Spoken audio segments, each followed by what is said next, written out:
దానియేలు అనండి. దానియేలును గురించి ఒక మాట. ఈయన ఎవరంటే ఈయన పాస్టర్ గారు కాదు, అపోస్తలుడు కాదు, సువార్తికుడు కాదు, ప్రవక్త కాదు. మరి ఈయన ఎవరు? ఈయన ఎవరంటే ఒక మామూలు నీలాగా మనలాగా ఒక సామాన్యమైన ఒక విశ్వాసి అయితే ఆనాడు అన్యరాజు ఒక రాజు నెబుకద్నెజరు అనే ఆయన యుద్ధానికి వెళ్ళిపోయి ఇజ్రాయేలీలో ఉన్నట్టు యూదుల్ని పట్టుకొచ్చాడు. అందులో ఈ నలుగురు బాలుళ్ళు చదువుకున్నవాళ్ళు. ఈ చదువుకున్న వాళ్ళు ఏం చేశారంటే ఈ రాజు ఎక్కడెక్కడో ఆ పని ఈ పని చేయించకుండా రాజు మందిరంలోనే రాజు దగ్గర పనిచేసే విధంగా అక్కడ తత్వజ్ఞానం ఉంది. వీళ్ళకి తెలివైన వాళ్ళు, చదువును బట్టి ఉంటుంది కదా ఎవరికైనా స్థితిగతి కదా. చదువుకుంటే బాగా చదువుకున్న వాళ్ళకి ఉద్యోగాలు ఎక్కడొస్తాయి? సీఎం ఆఫీసులోనో కలెక్టర్ ఆఫీసులోనో వస్తాయి. చదువు తక్కువ ఉన్న వాళ్ళకి ఎక్కడొస్తాయి? అది నేను చెప్పదు. కనుక బాగా చదువుకున్నటువంటి వాళ్ళకి, అలాగే ఈయన బాగా చదువుకున్నవాడు. అందుకని దాస్య రాజ్యంలోకి వెళ్ళినా, దాసుడిగా వెళ్ళినా, బానిసగా వెళ్ళినా అక్కడ కూడా ఈయన చదువును బట్టి హెచ్చరించబడ్డాడు అక్కడ. కనుక అంతేకాదు ఈయనలో దైవ జ్ఞానం కూడా ఉంది. లోక చదువుతో పాటు బైబిల్ జ్ఞానం కూడా ఉంది, దైవ జ్ఞానం కూడా తోడైంది. అందుని బట్టి హెచ్చించబడదు. సరే, ఈయనలో ఉన్న కొన్ని విషయాలు, ఈయన ఎలాంటోడైతే ఎందుకు చెప్పుకుంటున్నామంటే ఈయన గురించి ఒక మాట చదవండి. మీ అందరూ దీని మీద పెట్టుకోండి మనసు. చదవండి. దానియేలు గ్రంథం 2:46 చదువుతున్నాను. దానియేలు గ్రంథం ఇది మనకు ముఖ్యమైన మాట. 2:46. అంతటా రాజు నెబుకద్నెజరు దానియేలునకు సాష్టాంగ నమస్కారం చేసి అతను పూజించి నైవేద్య ధూపాలు అతనికి సమర్పింపవాలని ఆజ్ఞాపించెను.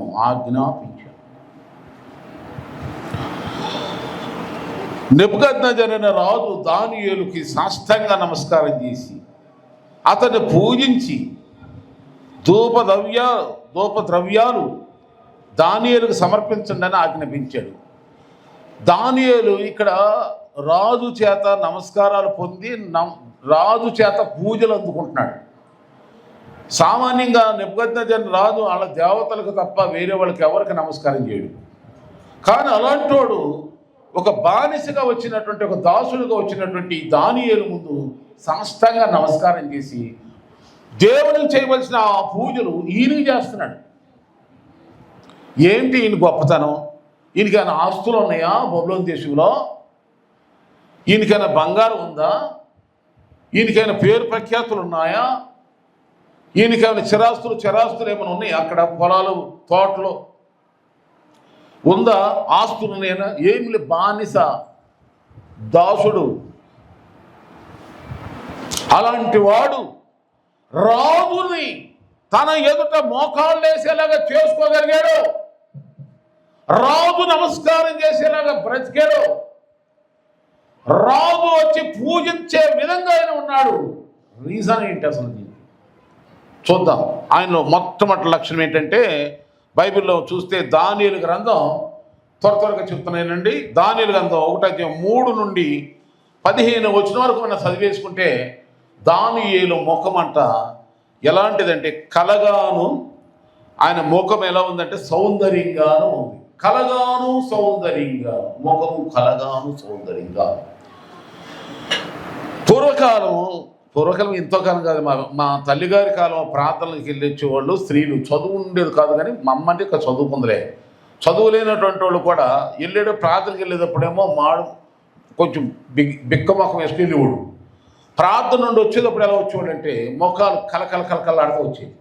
ఎందుకు ఇలా జరుగుతుందా అంటే, వీళ్ళు చర్చిలకు వెళ్ళి ఏం చేసేవాడంటే కన్నీళ్లతో ప్రార్థన చేసి అరిసి దేవునికి బిగ్గరగా మందిరంలో పాటలు పాడి చప్పట్లు కొట్టి మోకాళ్ళపై దేవుని తండ్రి ఆడి ప్రార్థనలు నలిగిపోయి కన్నీళ్లతో మోకాలు తడి చేసుకుని వాళ్ళు బయటకు వస్తుంటే వీళ్ళు దేవుని దోతల దేవుని దగ్గరికి వెళ్ళి వస్తున్నారా అన్నంత కలగా ఉండేది మోక.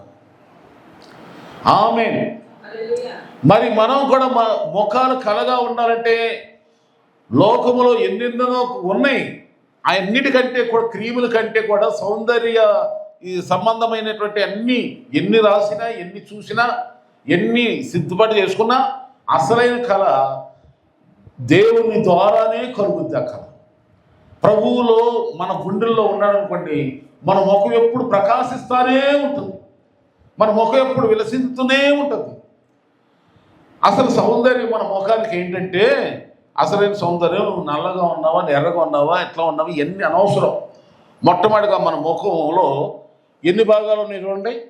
మన ముఖంలో ఎన్ని భాగాలు ఉన్నాయి? ఇదేంటి? కన్ను, చెవి, ముక్కు, నోరు ఒకటి ఉంది ఇక్కడ, ఎదారు లోపలికి వెళ్ళమాక, బయట ఉంది. తల మీద జుట్టు ఉంది కదా, జుట్టు లేదు కదా, ఉంది. ఇప్పుడు చెప్తాను ఏంటండి, మన పెదాలు ఎలా ఉండాలంటే, అసలైన సౌందర్యం ఏంటంటే మన పెదాలు ఎప్పుడు సత్యమే చెప్పాలి. చెప్పండి, సత్యముతోనే మాట్లాడాలి. సత్యం అంటే వాక్యం, అంటే వాక్యానుసారంగానే మాట్లాడుకోవాలి. చూడండి, ఎక్కడైనా ఆరాంసే టైం దొరికిందనుకో, విశ్వాసులు ఇద్దరు కలుసుకున్నారనుకో, పనికి మాలి మాటలు మాట్లాడకూడదు, వ్యర్థమైన మాటలు మాట్లాడకూడదు. సత్యం మాట్లాడాలంటే బైబిల్ మాట్లాడుకోవాలి, బైబిల్ సంగతులు ధ్యానించుకోవాలి. వెర్రి మాటలు, పనికి మాలి మాటలు, ముసలం ముచ్చట్లు, ఇళ్ళ కాడ కబుర్లు, అక్కడ కబుర్లు, ఇక్కడ కబుర్లు చెప్పుకొని దేవుని దృష్టిలో మీరు కోపాన్ని గురి కాకూడదు.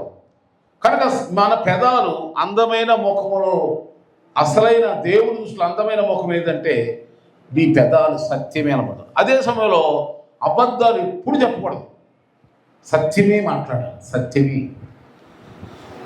మన ఇండియాలో ప్రతి ఒక్కరు కూడా చాలా ఇష్టపడే మాట ఏంటంటే సత్యమేవా జయతి, సత్యమేవా జయతి. అనేవాడు సత్యం మాట్లాడుతున్నాడు, సత్యంగా పొందుతున్నాడు, నాకు తెలియదు, కానీ అది ఎంతో పవిత్రమైన మాట. కనుక మన పెదాలు చెప్పండి సత్యమే, సత్యమే. రెండవదిగా మన కళ్ళు ఎలా ఉండాలంటే, మన కన్నుల్లో దయ. యేసు ప్రభు వారు చూస్తుంటేనంట దయగల చూపులు అంట. ఆయన చూపులు ఏం చూపులు? ఈర్ష్య, అసూయ, ద్వేషం, మత్సర, కుళ్ళు, ఇటువంటి ఈ దురాత్మ సంబంధమైన చూపులు ఆయనకి లేవు. నేను ఒకసారి ఒక కష్టాలు చెప్పుకుంటూ ఒక ఆమె ప్రార్థన చేసుకుంటా వచ్చింది, ప్రార్థన చేస్తాను. ఎప్పుడైనా సరే నేను కష్టాల్లో ఉన్న వాళ్ళని, వాళ్ళు మగోళ్ళవని ఆడోళ్ళవని, వాళ్ళ కష్టాలను చెప్పి ప్రార్థన చేస్తాను. నేను ఏం చేస్తానంటే వాళ్ళ దగ్గర హత్తుకుని ప్రార్థన చేస్తాను, హత్తుకుంటాను. ఎందుకంటే కష్టాలు ఆ విధంగా నన్ను వాళ్ళు మర్చిపోతారు, ఆదరణ పొందుతారని. నేను ఇలా ప్రార్థన చేస్తుంటే ఇంకో విశ్వాసం ఉన్నారు, ఇద్దరు ఉన్నారు అనుకో, అమ్మ మీరు కూడా చేయండి, నేను కూడా చేస్తానని చెప్పి ప్రార్థన. వీళ్ళు ప్రార్థనలో నాతో ఎగిపోచ్చట్లా ఇట్లా చూస్తున్నాయి, సైడ్ చూపులు కింద. అంటే పాస్టర్ గారు ఏంటి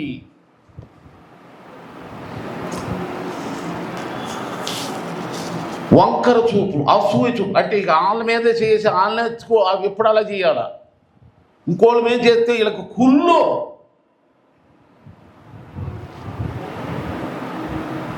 అసూయ.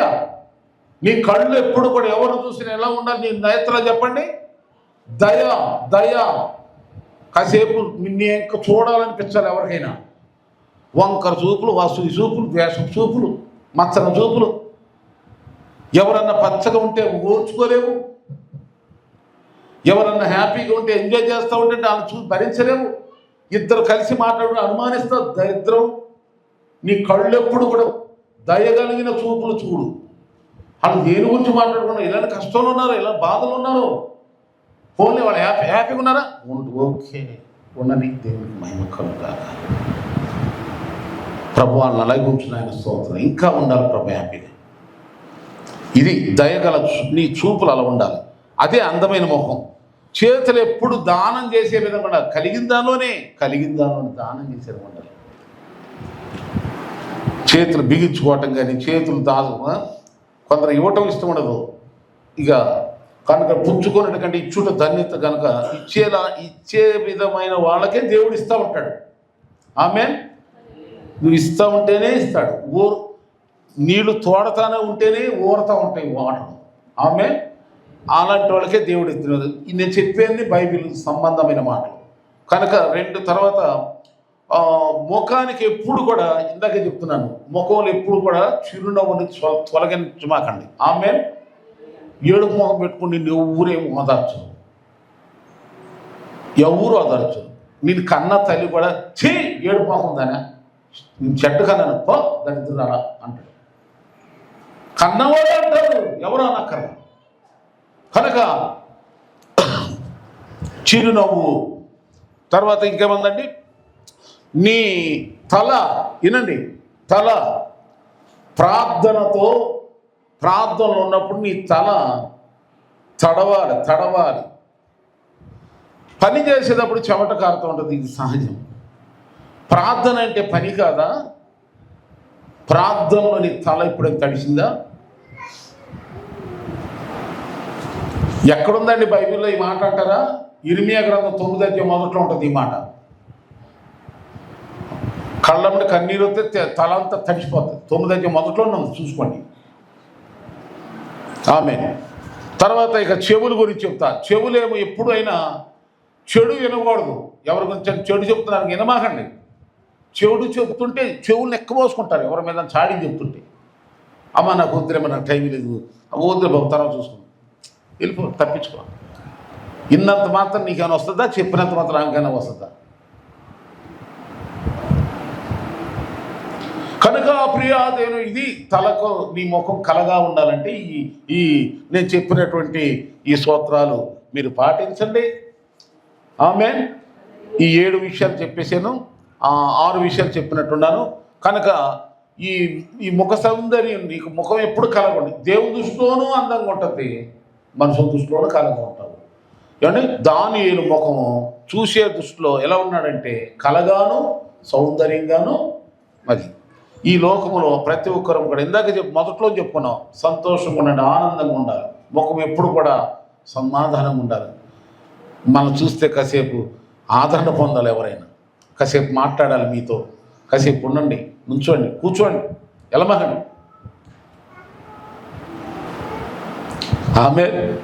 ఆమె చెప్పరే, మీ ముఖాలు అలాగే ఉండాలి. ఆమె దేవునికి మహిమ కలుగ. దానియేలు అలాంటి వాడు. ఇక రెండవదిగా చూద్దామండి.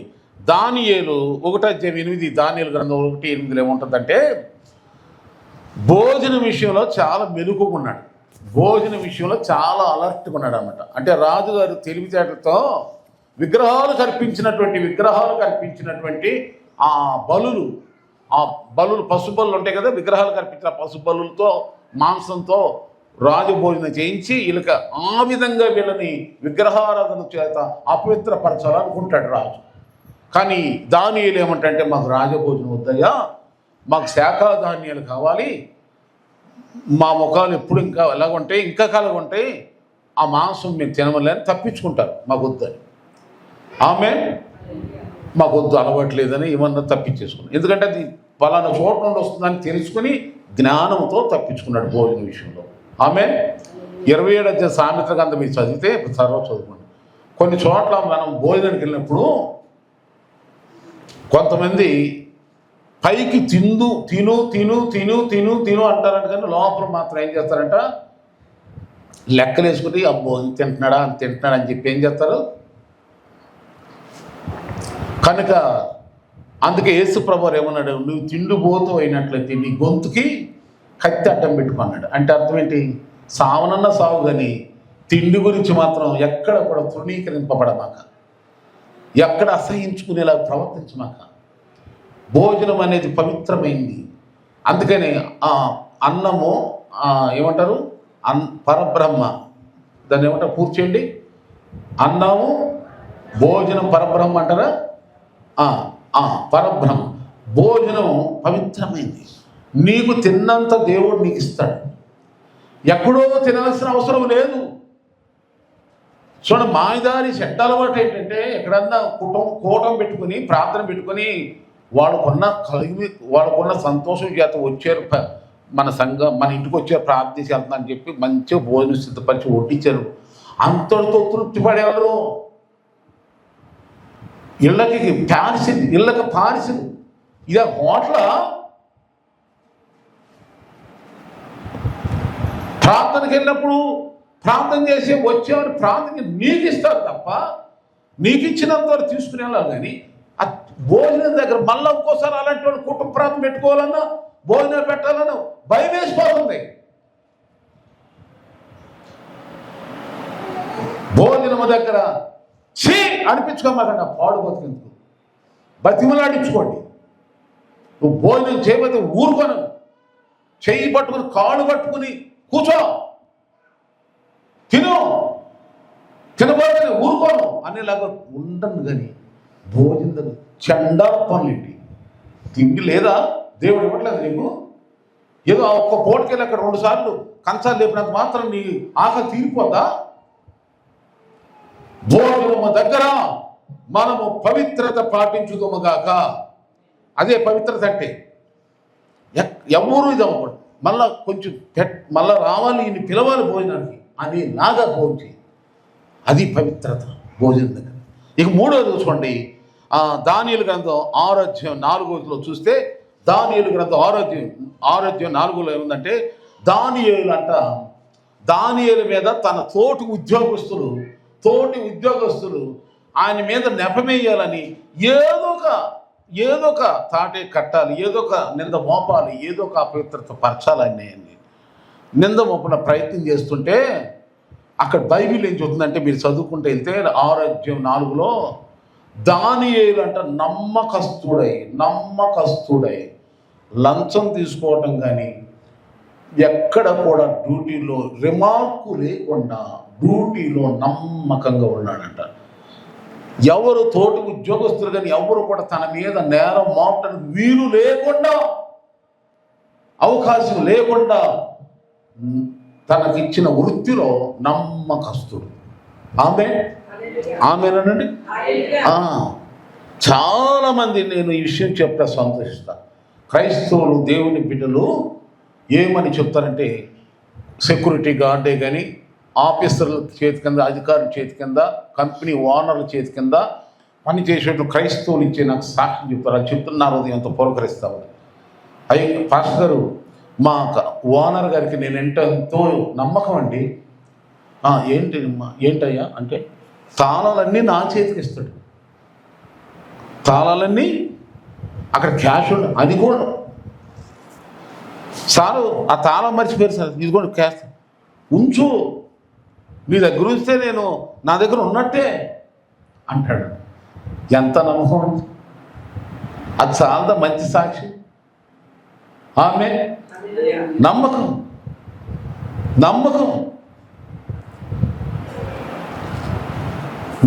కనుక నేను కూడా సేవలోకి వచ్చినప్పుడు, ఇప్పుడు కాదు, ప్రారంభంలోనే ఎంతోమంది ఇళ్లలో నేను వెళ్ళినప్పుడు అనేక విధాలుగా పరిశోధించేవాడు. డబ్బు ఆ పక్కనే ఉండేది, వాళ్ళ క్యాష్ ఎందుకు ఇచ్చేవాడు నాకు. ఒక పెద్ద ఫ్యామిలీ, బాగా రిచ్ ఫ్యామిలీ, ఆ ఊరు ఆ ప్రాంతానికి వాళ్ళు ఇల్లే 12 గుమ్మాలు, 12 ద్వారాలు, పురాతన కాలం అనేటువంటి పెంకులు భయంకరం ఉంటుందంట. ఆ ఇంట్లోకి వెళ్ళాలంటే ఎంతో యోగ్యత ఉంటేనే వెళ్ళాలా, ఎవరికి నో ఎంట్రన్స్. అలాంటి ఆయనకి మరి ఎందుకు నా మీద సైకిల్ ఏమల్లా, మా ఇంటికి రండి ప్రార్థన చేయండి, వస్తావా పాస్టర్ గారు అని నన్ను పిలిచాడు. నిజమా బద్దమని నిజమే, తీసుకెళ్ళిపోయాడు లోపలికి. ఎక్కడికో బంగారం, డబ్బు, వెండి అన్నీ ఎవరూ లేరు. ఇక అదిగో ఆమెకు ప్రార్థన అంటే ఇష్టం అని నన్ను వదిలేసి వెళ్ళిపోయాడు. ఆమేన్.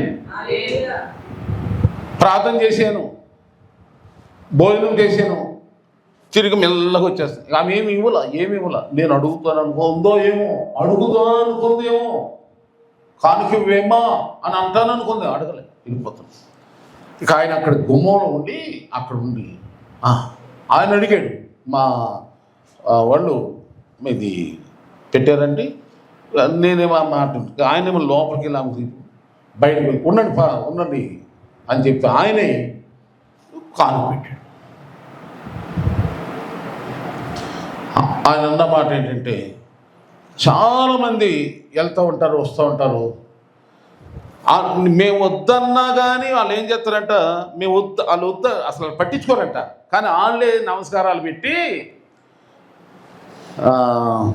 దొరగారు దొరగారు దొరగారు యేసు ప్రభు చిన్న ప్రార్థన చేయమా, పని మీద ఉన్నా వెళ్ళిపోయాడు.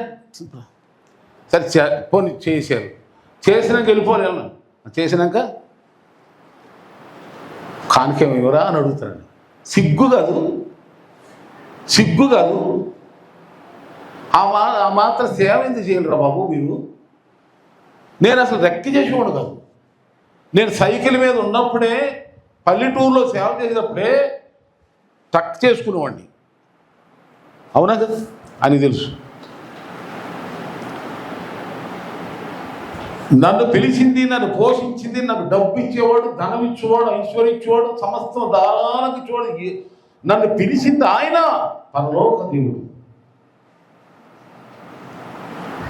నా పిలుపు అది. అప్పుడు ఆయన చెప్తే నేను అలాంటి కాదండి, మీలాంటి వాళ్ళే మాకు కావాలి, మీరు ఇటు వచ్చినప్పుడల్లా మాకు. అలా కాదండి, మీరు చెప్పినప్పుడే వస్తా. ఆమె అని అంత గొప్ప ఏదో ఆయనకి సర్పంచ్ లాంటి పెద్ద గ్రామంలో ఒక పెద్ద ఆయన అంటే ఎంత ఉంటే మీకు తెలుసు. 100 ఎకరాల పొలం ఆసామికి మీరు పిలిచినప్పుడే వస్తానని చెప్పాను. ఆమె ఫోన్లు లేవు కదా, ఫోన్లు కూడా మరి నీకు ఫోన్ లేదు అంటే పర్లేదు, ఇటు వస్తుండే ఎవరితో కబురని చెప్పించున్నాను. కనుక దేవుని బిడ్డలారా, నమ్మకంగా ఉండు. జీవ కిరీటాన్ని దేవుడికి ఇస్తాడు. ప్రతి విషయంలో నమ్మకం ఉండి దేవునికి మాట ఇచ్చావా, తప్పమాక, క్రమాలు తప్పమాక, ప్రార్థనలు తప్పమాక, బాప్తిసం పొందేటప్పుడు ప్రమాణం చేస్తావు, సచ్చే సావు వచ్చినా మాట తప్పని బాప్తిసం తీసుకుంటావు. మరి మందిర క్రమాలు పాటిస్తున్నావా? దేవుని వాక్యానికి లోబడుతున్నావా? ఇదేనా నీ నమ్మకం?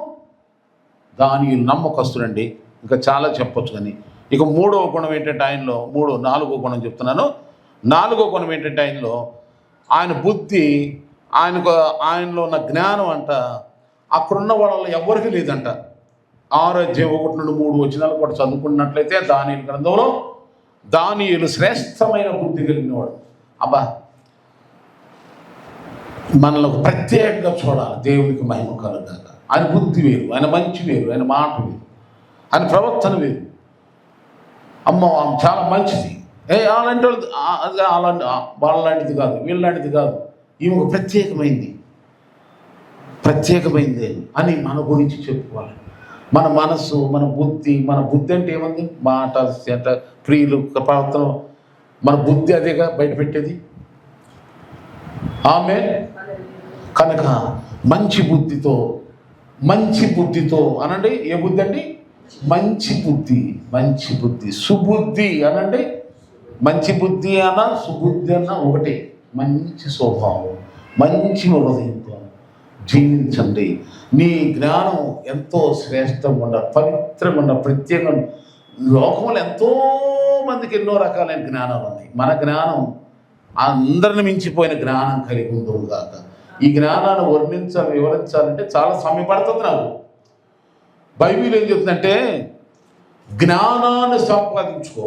జ్ఞానం అంట ఎంత విలువైందంటే, ముత్యాల కంటే, రత్నాల కంటే, వైడ్యూరాల కంటే అన్ని బైబిల్ రెఫరెన్స్లో ఉన్నాయి. మళ్ళీ చెప్తున్నా, బంగారం కంటే అనండి, ముత్యాల కంటే, రత్నాల కంటే, వైడ్యూరాల కంటే ఇంకేమున్నాయి చెప్పండి? ఈ గోల్డ్ ధరించుకునే వాళ్ళు చెప్పండి, ఏమన్నా మీకు అది తెలిస్తే చెప్పండి. వజ్రాలు చెప్పాక ఇంకా ప్రపంచంలో ఏదైతే బాగా విలువైన ఆభరణం ఉందో లేకపోతే ఉందో దాని అందరికంటే విలువైంది జ్ఞానం. బైబిల్ చెప్పమాట.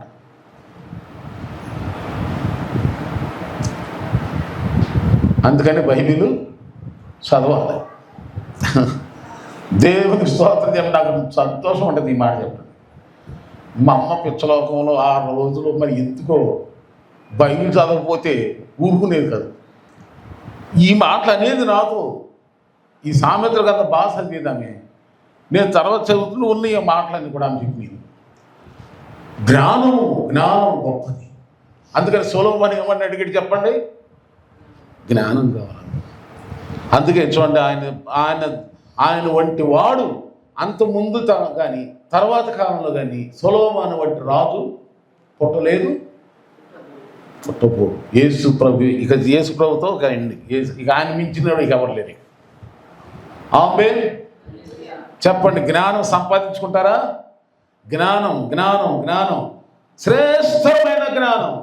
లోకంలో మీకు ఎన్నో జ్ఞానాలు ఉన్నాయి, కానీ ఆ జ్ఞానాలు చూస్తే కొంచెం నవ్వు వస్తూ ఉంటుంది, నాకు నవ్వు వస్తుంది. బైబిల్లో దేవుడే అన్న నాకు కాదు, ఆయన ఏమన్నాడు చెప్పండి? ఈ లోక జ్ఞానము దేవుని దృష్టికి వెర్రితనం అంట. ఎర్రి. మీ అందరూ యేసులో నా ప్రార్థన, ఈ జ్ఞానం మీకు కలిగి ఉందురుగాక. ఈ జ్ఞానం కలిగిన వాళ్ళు ఎలా ఉంటారంటే వర్ణించలేని టైంలో మీరు అనుకుంటారు, ఈ బైబిల్ చదివితే, బైబిల్ని అనుసరిస్తే బాబోయ్ ఈ లోక తెలివితేటలు రావేం ఉండవే అనుకుంటారా? అప్పుడు మీకు అనిపిస్తుంది, నేను ఒకప్పుడు లోక జ్ఞానం అనుసరించిన వ్యక్తిగా చెప్తున్నా, ఈ బైబిల్ జ్ఞానం బుర్రకెక్కించుకున్నాక లోక జ్ఞానం ఏమనిపించిందంటే చాలా అల్పమైనది, ఏదో నర్సరీ చదివినట్టు అనిపించింది. నర్సరీ ఇది చదివినాక ప్రపంచంలో ఏదైతే హయ్యెస్ట్ డిగ్రీ ఉందో దానికంటే మించిపోయింది. ఆమేన్. ఇక అంతకంటే మీకు ఏం చెప్పాలి? మీకు నిజంగా పట్టుదల ఉంటే, ఏం పట్టుదల అంటే మోకాళ్ళు వేసి బైబిల్ చదవడం ప్రారంభించండి. మీరు పట్టారంటే వదిలిపెట్టరు. తర్వాత మీరు ఏది కావాలన్న జ్ఞానం నీ దగ్గర ఉందంటే అన్నీ నీ కాళ్ళ కాడకు వస్తాయి. సొలొమోను ధనం అడగలేదు, సొలొమోను శత్రువుల ప్రాణాన్ని అడగలేదు, సొలొమోను రాజ్యాన్ని స్థిరంగా ఉంచమని అడగలేదు. ఒకే ఒక్క మాట అడిగాడు, జ్ఞానముతో పాటు దేవుడే అన్నాడు, నువ్వు అడగకపోయినా ఇచ్చేస్తున్నాను ఆ 3 అన్నాడు. మీరు ఏం చేయకపోయినా, ఏం అడిగిన అడగపోయినా సరే బైబిల్ చదువుతా, ఈ బైబిల్ ప్రకారంగా మీరు ఉండండి. మీకు ఏది కావాలో కాళ్ళ దగ్గర నడిపిస్తాడు యేసయ్య. నమ్ముతున్నారా? చెప్పండి గట్టిగా స్తోత్రం చెప్పండి. నమ్మండి స్తోత్రం చెప్పి. కనుక దేవుని బిడ్డలారా, ఆ జ్ఞానం కలగదు. ఇక తర్వాత ఈ 5వ గుణం ఏంటంటే దానిలో నేను చెప్పేది, దేవుని ఆత్మ కలిగిన వాడు. అనండి, ఏ ఆత్మ? అమ్మా రాత్రి సుఖంగా నిద్రపోయారయ్యా అని ఏమన్నా మరి ఫోన్ చేసిన వాళ్ళని చెప్తా ఫోన్ చేస్తూ ఉంటారు కదా, ఉదయకాలం తెల్లవారుజామున ఫోన్ చేస్తూ ఉంటారు చాలా ప్రార్థన. అయ్యా ఏమి నిద్ర అయ్యా, రాత్రంతా దురాత్మ ఏం చేసింది, మీదకి వచ్చి తొక్కిందంట. మళ్ళీ మీరు ఏ చర్చికి వెళ్తారమ్మా? ఓసన్నా చర్చికి వెళ్తారంట. ఏ చర్చి అంటే? ఓసన్నా చర్చి అంటే ఏంటి? పెంతుకొస్తూ, మరికొంతమంది ఐపీసీ, మరికొంత ఎబ్రోను, మరికొంతమంది ఆర్సీఎం, మరికొంతమంది బాప్టిస్టు, లూథరన్, సిఎస్ఐ, బ్రదరన్, రకరకాల. ఎందుకంటే టీవీ స్పీకర్ కదా, అన్ని సంఘాలలో ఫోన్ చేస్తారు, అన్ని సంఘాల పేర్లు చెప్తారు. రాత్రి పడుకున్నారంటే చాలామంది చెప్పే ఏంటి చెప్పండి, రాత్రంతా ఎవరు వచ్చారంట మీదకే? దయ్యం ఎప్పుడు వెళ్ళిపోయిందయ్యా, నీకు ఫోన్ చేస్తున్నాను వెళ్ళిపోయింది. ఆమేన్. ఈ దురాత్మలకి ఎప్పుడు చోటు దొరుకుతుందంటే మన మీదకి దేవుని ఆత్మ ఎప్పుడైతే మనలో ఉండదో దురాత్మ ఏం చేసి చెప్పండి ఎంటర్ అయిపోయి మీలో ఏదో ఒక రకమైన కలహాలు, సమస్యలు, గొడవలు, గందరగోళాలు, లేకపోతే పిల్లల్లో దూరేసి పిల్లలకు నిద్ర లేకుండా చేయటమో, పసిపిల్లలు ఏడుపుటమో, ఇవన్నీ జరుగుతూ ఉంటాయి. ఏదో ఒక గందరగోళం, ఏదో ఒకది. నెమ్మదిగా ఉందాం, మంచిగా బిర్యానీ చేసుకుందాం, తిందాం, చక్కగా పడుకుందాం, హాయిగా ఉందాం అని అనుకుంటారు పాపం. కానీ దురాత్మ సైతాను ఏదో ఒక రూపంలో దూరేసి ఏదో ఒక రకంగా ఎంటర్ అయిపోయి దురాత్మ పనిచేసి ఇళ్లలో నెమ్మది లేకుండా, శాంతి లేకుండా, సంతోషం లేకుండా, సత్య బాగుండు అనేలాగా సమస్యలు క్రియేట్ చేసేస్తుంది. మరి దాన్ని ఎదిరించాలంటే ఏం చేయాలి చెప్పండి అనండి. దాన్ని ఎదిరించాలంటే ఏం చేయాలి? ఆత్మచేత దురాత్మలను, పరిశుద్ధాత్మ చేత దురాత్మను ఎదిరించు. దానియేలు దేవుని ఆత్మ కలిగిన వాడు. మరి నీలో దేవుని ఆత్మ ఉందా? ఆత్మలో ఆనందిస్తున్నావా? ఆత్మలో ప్రార్థన చేస్తున్నావా? ఆత్మానుసారంగా జీవిస్తున్నావా? తర్వాత దానియేలు, ఇక ముగింపులోకి వచ్చేసాను.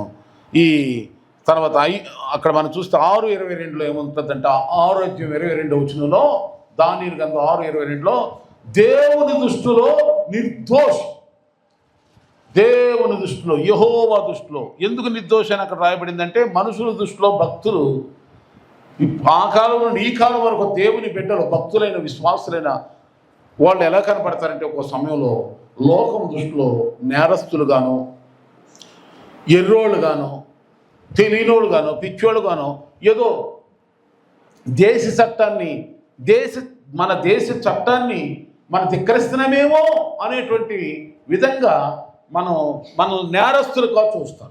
ఇప్పటికి తెలియక చాలామంది క్రీస్తు అమెరికా దేవుడు అని అంటారు, బ్రిటిష్ వాళ్ళు దేవుడు అంటారు, రకరకాల దేవుడు అంటారు, ఆ దేవుడు ఈ దేవుడు అంటారు. తెలియక మనం ఏదో తెలియని వాళ్ళ కింద, లేకపోతే మనం ఏదో నేరస్తులంగా ఉన్నామని, నేరస్తులం తప్పు చేస్తున్నామేమో, యేసుప్రభు నమ్ముకొని బాప్తిసం పొంది చర్చికి వెళుతూ కానుకలిస్తూ దశమ భాగాలు ఇస్తూ ప్రథమ పొలాలు ఇస్తూ దేవునికి ఇష్టంగా జీవిస్తూ దేవుని మహింపరుస్తూ దేవుడు తప్ప నాకు ఈ లోకంలోకి ఏం అక్కర్లేదు, దేవుని వాక్యానుసారంగా నేను నడుస్తానని పట్టుదలతో, ఏకాగ్రతతో, వైరాగ్యంతో మనం ఎప్పుడైతే ఇలా జీవిస్తూ ఉంటామో లోకంలో ఉన్న వాళ్ళ దృష్టిలో మనం ఎలా కనపడతామంటే నేరస్తులుగా కనపడతాం. ఒక్కోసారి దానియేలు కూడా ఇక్కడ ఏ నేరం చేయాల, రాజు ఏమన్నాడంటే శాసనం పెట్టాడు. ఏం పెట్టాడంటే నాకు తప్ప మరి ఎవరికి నమస్కారాలు పూజలు చేయకూడదు అని ఒక శాసనం. దానియేలు ఏం చేశాడు? 6:10 రాజు శాసనం ఇలా రాయబడినని తెలిసి అనుదినము తాను ముమ్మారు దేవునికి ప్రార్థన చేయుచుండెను. శాసనం ఏమనుంది? ఎవరికి చేయకూడదు, ఎవరికి నమస్కారం చేయకూడదు, పూజలు చేయకూడదు, రాజుకు తప్ప. అయితే దానియేలు ఎవరికి భయపడదు, అక్కడ దొరికాడు. అంటే రాజుకి వాళ్ళ దృష్టిలో, మనుషులందరి దృష్టిలో నేరస్తుడు. మనుషులందరి దృష్టిలో అంటే రాజశాస్త్రాన్ని ధిక్కరించాడు కనుక, రాజశాస్త్రం ధిక్కరించాడు కనుక నేరస్తుడు. అందుకని మనుషుల దృష్టిలో నేరస్తుడిగా ఉన్నాడు కనుక, రాజశాస్త్రాన్ని ధిక్కరించాడు కనుక తీసుకెళ్ళిపోయి సింహాలు కూలపడేసాడు. సింహాలు ఏం చేసి నోరు మూసుకున్నాయి. చూడండి, మనిషికి బుద్ధి లేకపోయినా పశువుల కన్నా బుద్ధి ఉంది. చూడండి అక్కడ మృగాల వల్ల మృగం ఒక్కోసారి ఎలా ఉంటుందంటే మనిషి కంటే పశువే మిన్న అన్నట్టు ఉంటుంది. కొన్ని సమయాలు పశువులే నైవురా అన్నంత అనిపిస్తుంది. ఆ క్రూర మృగాలు దేవుని మాటకు లోబడిపోయి నోరు మూసేసిన దానిని చూసి అప్పుడు రాత్రంతా ఉంచారు. సింహాలు ఏ హాని చేయలా. తెల్లారి ఉదయాన్నే ఇంకా తెల్లారికి ముందే వచ్చి రాజు వచ్చి జీవము గల దేవుని సేవకుడు అని దానియేలు, నీవు సేవించున్న దేవుడే నిన్ను రక్షించగలిగినా? ఎస్. అప్పుడు అంటాడు దానియేలు, రాజా నేను దేవుని దృష్టికి, అందరు చెప్పండి, నేను యెహోవా దృష్టికి నిర్దోషినిగా కనబడితిని గనుక ఆయన తన దూతను పంపి సింహాల నోళ్ళు మూయించెను. ఎవరి దృష్టిలో? మరి ఇప్పుడు ఈ మాట అన్నాక మీరు నేను మనందరం పరిశీలన చేసుకోండి. ఎవరి దృష్టిలో నిర్దోషులు ఉందాం? మనుషులు కొన్ని సమయంలో మంచోళ్ళు అంటారు, కానీ ఒకళ్ళు 90% మనల్ని మంచోళ్ళన్నా ఏ 10%లోనన్నా ఎక్కడో చోట మనల్ని అపార్థం చేసుకుంటారు. వాళ్ళు అపార్థం చేసుకుంటారని మన భక్తి విధానాన్ని మార్చుకుంటామా? మన ప్రార్థన మార్చుకుంటామా? మన విశ్వాసాన్ని మార్చుకుంటామా? మన దేవుణ్ణి ధిక్కరిస్తామా? ధిక్కరించడం అవసరమైతే ఆల్ని పోగొట్టుకుంటాం. అలాగే జరిగింది దానియేలు. కానీ దేవుని దృష్టిలో నిర్దోషులుగా మనం ఉన్నామనుకో అప్పుడు ఏం జరిగిందంటే రాజుగారి ఇప్పుడు ఇందా చదివాం కదా లాస్ట్ మాట. ఇప్పుడు రండి ఇక 2:40 ఉంటుంది. 2:46 ఏముంది మొదటి మాట. ఇప్పుడు మళ్ళీ చదవండి 2:40. అంతటా రాజుకు నెబుకద్నెజరు దానియేలుకు సాష్టాంగ నమస్కారం చేసి అతను పూజించి నైవేద్య ధూపాలు అతనికి సమర్పించ ఆజ్ఞాపించారు. దానియేలుని పూజించారు. సింహాల గుహలో వేసి చంపేయాలనుకున్న వాళ్ళు ఏం చేశారు? పూజ చేస్తారండి, నమస్కారాలు చేస్తారు. అదే దానియేలు ఆకే ఓటేసి ఓ ఫోన్లే బాబు అని వణుక్కుంట లోపల కూర్చున్నట్టయితే ఈ అద్భుతం జరిగేది కాదు. అలాగే నీ జీవితంలో, మన జీవితాల్లో కొన్ని ఇలాంటి అగ్ని పరీక్షలు వస్తాయి. ఈ అగ్ని పరీక్షను నువ్వు జయిస్తేనే నువ్వు మనుషుల దృష్టిలో గణపరచబడతావు, దేవుని దృష్టిలో దయ పొందుకుంటావు. మరి చెప్పండి, ఇప్పుడు సమాజంలో నీకు మనుషులందరూ నీకు గౌరవం కావాలా ఉందా? దేశ రాజు అంటే ఏమనుకుంటున్నారు? ఇంచుమించు మన భారతదేశానికి ప్రధానులు అంటాడు, ప్రధానమంత్రి. అలాంటి గొప్ప గొప్ప వాళ్ళు నిన్ను గణపరిచి గౌరవించాలి అంటే భక్తి విషయంలో, దేవుడి విషయంలో ఎంత నిర్దోషం ఉంటే ఎంత అద్భుతం జరుగుతుంది. నీవు ఒక్కసారి పరిశ్రమ చేసుకో. ఈ నెల రోజుల్లో గత ఈ 2025 సంవత్సరం పడ్డాక ఎన్ని మీటింగ్లకు వస్తున్నావు? దేవుని విషయంలో ఎక్కడ నమ్మకంగా ఉన్నావా? నీ ముఖము ఎన్ని కష్టాలు వచ్చినా దేవుని కోసం ప్రకాశిస్తుందా ప్రార్థనతో? ఆమె ఇతరులకు మించిన అటువంటి వాళ్ళు ఎవరో మీ అందరికంటే మించిన తెలివితో ప్రత్యేకమైన దానను అన్నట్టు ప్రవర్తిస్తున్నావా? నీ జ్ఞానం, ప్రియదేవుని బిడ్డలారా, భోజనం విషయం, ఆహార విషయం ఎలా ఒక్కసారి పరిశీలన చేసుకోండి. ఏదో ఎదిగిపోకండి. దేవుని కృప వల్ల ఇప్పుడు యూట్యూబ్ ఛానల్ కూడా వచ్చింది కనుక యూట్యూబ్ ఛానల్లో రికార్డ్ అవుతుంది, దీన్ని అప్లోడ్ చేస్తాం. ఈ మెసేజెస్ యూట్యూబ్ ఛానల్ కూడా మీరు ఎప్పుడైనా వినండి, ఈ మాట పరిశీలన చేసుకోండి, మీరు బహుగా ఆశ్రయించబడాలి. దానియేలును రాజుగారు వచ్చి శాస్త్రం నమస్కారం చేసి పూజ ఎలా అలా గౌరవం, మీరు అలాంటి గౌరవ ఘనతలు అందరి ఎదుట పొందాలని ఈ సేవకుని ప్రార్థన. దేవుని స్తోత్రం. అంతే కదండి, దానియేలును అంత హెచ్చించడం కాదు, ఏం చేసేది తెలుసా రాజు? దానియేలు దేవుడే దేవుడు మనందరికీ. దానియేలు దేవుని కాకుండా మళ్ళీ ఎవరన్నా ఎక్కడన్నా నిలిపారో, ఏదన్నా పెట్టారో విగ్రహం, ఆడు కాళ్ళు చేతి తిరుగుతి అని చెప్పాడు. ఆమేన్, ఆమేన్, ఆమేన్. అలాంటి అద్భుతాలు నీ ద్వారా జరుగును కాదు. నీ ద్వారా నీ బస్తీ, నీ బంధువులు, కనీసం దేశం దాకా వెళ్ళమాక కనీసం నీ గల్లి, నీ బంధువుల్ని ఎరిగిన వాళ్ళంతా యేసు ప్రభువు నమ్ముకుంటారు కాక. హల్లెలూయా. ఇదిగో ఫలానాను సేవించే దేవుడే దేవుడు, ఫలానాయన సేవించే దేవుడే దేవుడు, ఇతరుల దేవుడు అని ఒప్పుకోవాలి. వాళ్ళు ఒప్పుకోవాలంటే దానియేలేమి వాళ్ళ గురించి చెప్పరా, మీ అవి తీసేయండి, ఆ దేవుడు కాదని ఏం చెప్పరా. నిజ దేవుడు ఎవరో రుజువు చేశాడు, అసలు దేవుడు పాపం ఆ డూప్లికేట్ వాళ్ళని వాళ్ళే పానేశారు. చెప్పరా? ఇప్పుడు చీకటి ఉంది, చీకటి వెలుగు నేను వచ్చా, నేను వెలుగుతున్నా అని వెలుగు చెప్పాలా? వెలుగు చెప్పాలా? లైట్ చెప్పాలా? లైట్ ఏం చేస్తుంది? వెలుగు కానీ చీకటి పరా. అలాగే నీలో ఉన్న దేవుడు వెలుగుతూ ఉండాలి, బాగా మండుతూ ఉండాలి. జ్ఞానము ద్వారా, బుద్ధి ద్వారా, ఆహార నియమాల ద్వారా, నీ ముఖ సౌందర్యం, ప్రకాశవంతమైనటువంటి నమ్మకత్వం ద్వారా ఈ దేవుని ఆత్మ, దేవుని దృష్టిలో నిర్దోషత్వం, వీటి చేత నువ్వు కలకలగా రగులుతూ ప్రకాశిస్తూ ఉంటే నువ్వు చెప్పక్కర్లేదు.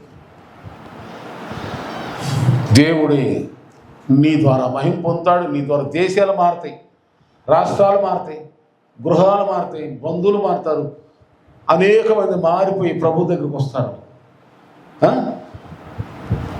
మీరు నిజంగా దానియేలు ముందే చెప్పారు, దానియేలు పాస్టర్ గారు కాదు, దానియేలు ఒక సామాన్యమైన ఒక విశ్వాసం. అలాంటి వాడు ఒక రాజు చేత గౌరవం. మరి మీరు ఎవరైనా ఒక అధికారిని మార్చగలుగుతున్నారా? ఒక అధికారిని, దేవుని స్తోత్రం, ఎవరినైనా ఒక కుటుంబాన్ని, ఒక వ్యక్తిని నీ మాట, ప్రవర్తన, నీ స్వభావం ద్వారా, నీ యొక్క ప్రవర్తన ద్వారా దేవుని ఆత్మ నీలో ఉంది అని రుజువై ఎవరన్నా కదిలించబడి ఇదిగో వీళ్ళ దేవుడే నిజ దేవుడు అని ఒప్పించబడి ప్రభు దగ్గరికి రాగలుగుతున్నారా? హృదయ వేదంతో మిమ్మల్ని అడుగుతున్నా. అలా వస్తే నిజంగా మీరు దానియేలుని ఎలా హెచ్చించబడ్డాడో, దానియేలు ఆ యొక్క బబులోన్ దేశం ప్రధానిగా ఇలా సింహాసనం మీద కూర్చున్నాడు. మిమ్మల్ని దేవుడు తన సింహాసనం మీద ఈ భూమి మీద రాజులుగా, అధికారులుగా, గొప్పవాడుగా చేసి హెచ్చిస్తాడు. అలాంటి కనికర రాక్షములు ఈ సందేశం మీ అందరి ప్రభు దయచేయను గాక. ఆమేన్.